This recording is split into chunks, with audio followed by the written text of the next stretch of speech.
Life Over Coffee. Conversations for Transformation. Marriage devotion number 6, the title of it is, Does Your Marriage Look Like This? The text is Ephesians 5:31. Therefore a man shall leave his father and mother and hold fast to his wife, and the two shall become one flesh. A husband and wife are not just two people within the marriage. Oh, sure, they have independent relationships with the Lord and also with other people, but they are one flesh. Like our blessed Trinity, there is perfect oneness that unites the persons. This kind of union is both a mystery and a practical reality. Though you cannot fully understand what a one-flesh union means, you can functionally and faithfully participate in a one-flesh marriage while enjoying its benefits. Before two people made a one-flesh covenant, which is an agreement with God, they were two individuals belonging to different family units.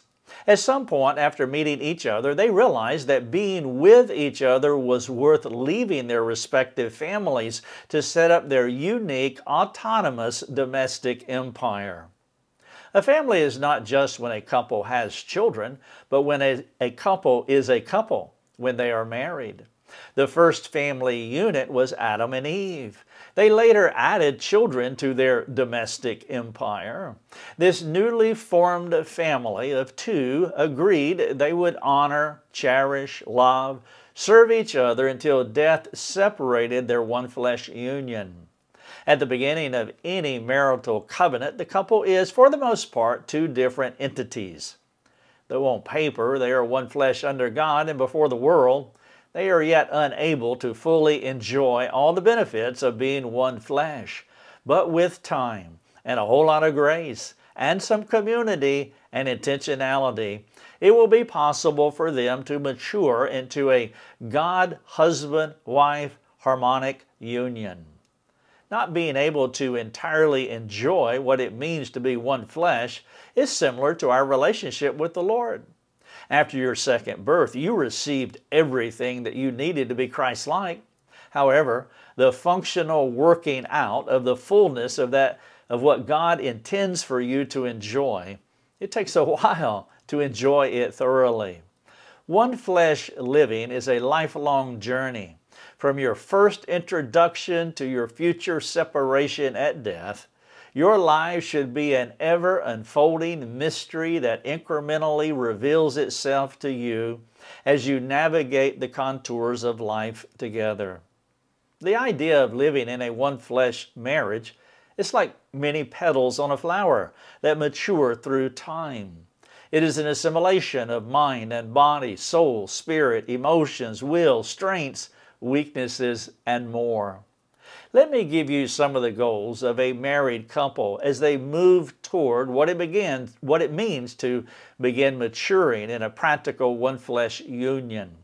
As I share these one-word descriptors with you, it would be helpful if you began each descriptor with this phrase, we are one. Are you ready? We are one in desires. This is the goal, of course. We are one in words, hobbies, passions, manners, expectations, affection for God, relationships. We are one in fun, parenting, taste, intimacy, finances, interpretations. We are one in prayer, plans, aspirations, choices, thoughts, ideas, dreams. We are one in friendships. We are one in forgiveness, humor, confession. And you can continue to add to this list as you fully assimilate over the years that you live in a one-flesh union. Oh, a man and a woman are different in many ways, particularly as it pertains to their personalities, their strengths, their weaknesses, their gifts. To be one flesh does not mean that they are a carbon copy of each other. It means all of their positives and negatives, their strengths and weaknesses blend into a unified, harmonic, God-centered, other-centered, one-flesh union. What Adam was missing, Eve supplied. What Eve was missing, Adam provided. like gears perfectly meshing into each other to make the machine function at an optimal level. The husband and wife mesh into each other so they can present a God-glorifying symmetry. Being different does not have to displace unity. Because of the grace of God, your differences within your one flesh union should create completeness or wholeness. Just like in the Trinity, there is a place for differences within the unity.